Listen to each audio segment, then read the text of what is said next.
Ouais, oui, absolument. Vous allez voir qu'aujourd'hui, j'ai de l'énergie à revendre. Et ce que je vais vous proposer, ça va complètement changer votre vie ou pas du tout. C'est assez savant de Marseille. Du coup, je m'en frotte les mains. Savon de Marseille, c'est une blague glissante pour commencer. Bref, tout ça pour vous dire que c'est un top 3 des énergies les plus insolites. On commence donc, Charlie, avec une nouvelle source d'énergie qui va nous donner des ailes.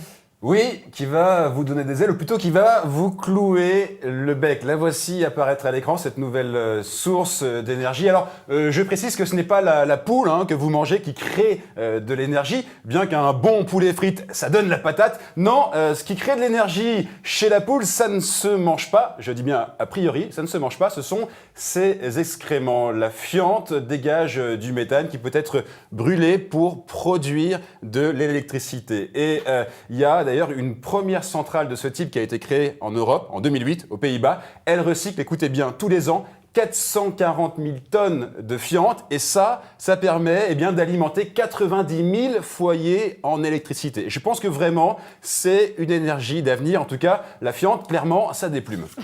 Magnifique. Merci.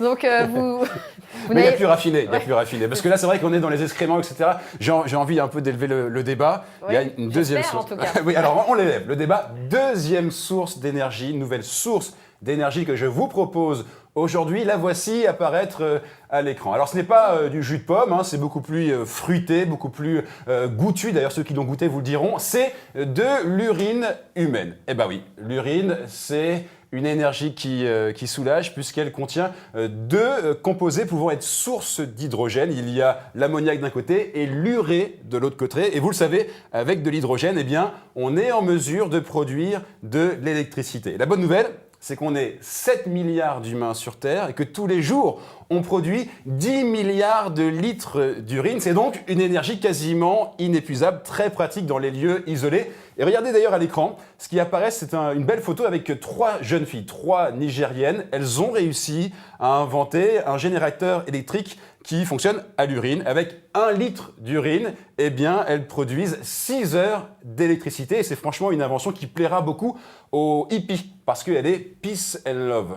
Peace and love, ça très drôle. Bien. Très drôle, hein? Vous n'avez pas plus faim maintenant comme source d'énergie, Charlie? Si, beaucoup plus faim. Je suis désolé, j'avais promis d'élever le débat. On va élever le débat. Troisième source d'énergie que je vous propose aujourd'hui, la voici apparaître à l'écran, c'est la graisse. Par contre, là, il y a une erreur de photo.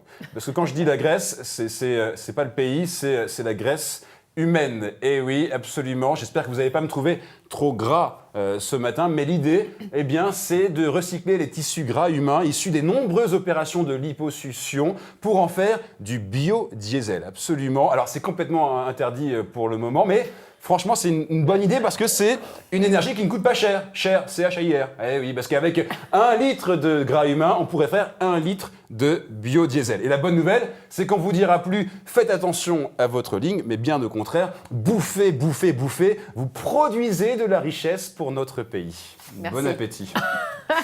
Qui le dites-vous?